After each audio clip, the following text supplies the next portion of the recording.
I would say I've only started seeing as a villain again this last month. So they've just managed to get into it. In this last month? Yeah. And they are a group, not an individual. And he's a hero because every culture, every country needs heroes. And a hero is always about self-sacrifice. So who is your, Nick Buckley, MBE, who is your number one villain of 2024? My number one villain of 2024, I would say I've only started seeing as a villain again this last month. So they've just managed to get into it. In this last month? Yeah. And they are a group, not an individual, and they are sensible liberals. Ah, interesting. Okay. Now, what's a sensible liberal, Nick? Right, a sensible liberal are the liberals we think we agree with at the moment, that we think are on our side. People who we know are liberal, who are for some of the woke stuff. Oh, I'm for gay marriage, but do you know what? Free speech is really important. We shouldn't, we should always have free speech. The liberals who go, trans, we need to make lots and lots of adjustments for trans people because they may be mentally ill until but they're not women, so they're sort of appeasers. They kind of appease whilst almost appearing to agree with. You're not including Toby Young in this group, are you? No. Oh, right, okay. Right. I'm talking. Could you give me some examples of these sensible liberals then? It would be people like J.K. Rowling. No. It would be people. I'm not having that. It would be people like. Not having that. Lindsay. That Lindsay guy, not you. Lindsay Buckingham. Lindsay. Anderson. No, the American guy. He was a university professor. Jordan Peterson. No, Lindsay something. I don't know. Yeah. Anyway, for your number one villain, you're not very well. No, because it's a group.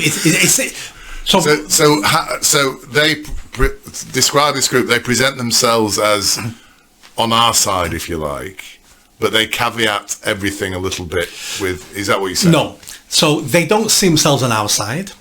They see us as still wrong. Yeah. But they see the woke stuff has gone too far. Stephen Fry.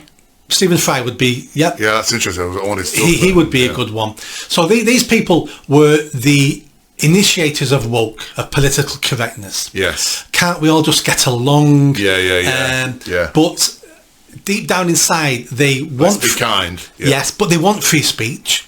They understand that men can't become women. But the woke stuff went too far, and the woke stuff lost them, even though they would have spent many years promoting woke at the beginning, thinking it was a great thing, but would never agree with us because we're too harsh on immigration, we're right wing, and even though they pretend to be on our side now, but they're not. They're on our side because we think they're on our side. David Baddiel. Yes, they're on our. David Aranovich. Yeah. Paul Weller. Yeah, all people like that. Yeah. So the reason I put them number one is because we've spent decades now fighting the woke, fighting all these issues now. What we can't do is, now it looks like we're winning, we can't allow the liberal elite, the sensible liberals, I call them, to then restart it all again. To hijack it And restart it all again. Because their personalities want to still go down that road. Yeah. They just think it went too far. Yeah. And every time we go down that road, it will always go too far. I think that's really interesting, and I think that's happening now. They're the next because battle. Stephen Fry was on Trigonometry. Yeah. And he said Stonewall's gone too far. Yeah. And I nearly fell off my seat. Yeah. Because he's an odious little creep, Stephen Fry, who's totally an establishment shill, into all the trans stuff and all that crap for ages, and now he's turning. He's turning because he can see the so I thought, to me, that was a sign that woke is dead. The fact that Stephen Fry, idiot that he is, has actually started to say Stonewall was wrong and all that trans stuff is wrong. But actually, what you're saying here is they're actually trying to now re-seize the agenda. Or they're potentially going to re-seize the agenda if we're not careful. Exactly. And if we're not careful, we will encourage them to do it, because we have gone through the last 20 years thinking they're on our side or they're on our side. Same with me and you always disagreeing against J.K. Rowling. She's not on our side. I don't agree with I will not hear a bad word said about J.K. Rowling is part of the problem. J.K., if you're watching... she's a misandrist feminist. But we think she's on our side because we both agree with her when it comes to the trans nonsense, and she's been a hero fighting but that. She also despises the Labour Party now as well, doesn't she? It's not just a trans thing now. Yeah, but there'll be things because we have one or two things we agree with on, we think she's like us. Lots of people we will admire over the next few years, we will realise they're very different to us. It was just that one thing we had in common. A little bit like the UK siding with Soviet Russia during the Second World War. We had nothing in common. We hated each other, but suddenly we had a common enemy. That's what's been happening now. We've had a common enemy of the woke authoritarianism. And we've got together to fight it. Now we're beating it. There's a Cold War coming between the sensible right, us, and the sensible liberals, who are, again, the socialists. Nazi Germany came out of the socialist revolution.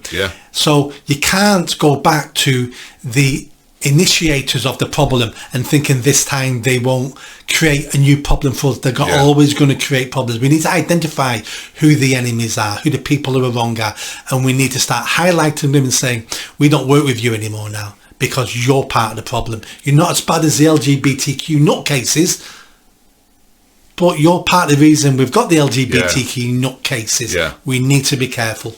That's really interesting. I mean, you've really thought that one through, actually. It's a good one. Does that make up for the Andy Burnham? Yeah, slightly. That's a good one. My top one villain was Keir Starmer, as I've already said. And now the moment we've all been waiting for, because I think you've got you've missed a number of important heroes here. So the one you choose, some people will be left behind.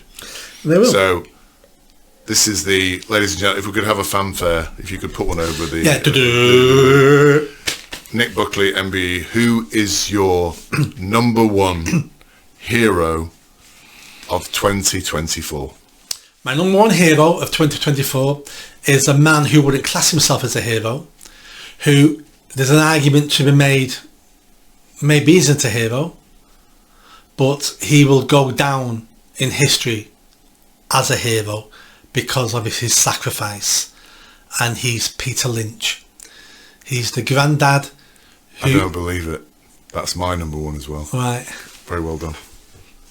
He's the granddad who fought, not physically, he pushed back against the government and the killing of those 3 girls by going on the streets and shouting at the police, but mainly being a protester, was sentenced to 2.5 years in jail for no violence whatsoever, and then killed himself.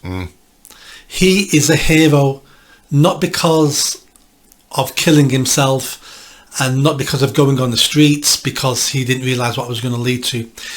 He's a hero because every culture, every country needs heroes. And a hero is always about self-sacrifice. It doesn't necessarily mean you put yourself up to be martyred. That it doesn't, because then that's not really a hero if you do it on purpose to be martyred. But it's you taking on something a lot larger than you, which he'd been doing, and you being punished for it and not giving up, and then you inspiring others because of your sacrifice. And hopefully he has changed the country. And I hope as time moves on and there's more demonstrations, when more things happen, because there will be more murders, there will be more Islamic attacks, I hope we start using his name and his picture and what he gave up, so we could live in a free society. Yeah. So he's my hero. I think that is a fantastic choice. It's also my number one as well. Peter Lynch, a normal man, a working man in this country who went to protest against something. A flawed man. Yeah. Because he was an average man. He was an average man. He was an average man. He was called a right-wing thug, racist, but he went on the streets and protested what he thought about. Didn't have a criminal record. Didn't have a criminal record. Didn't actually commit a crime. Was jailed for that, and then through sheer despondency and understanding despondency, because his in jail, what he must have thought is, how can I be wrong? How can this society I've grown up in, this society I love, this country I love, have done this to me when I was doing something that I believed in? And through that sheer despondency about what happened to his country, he then killed himself.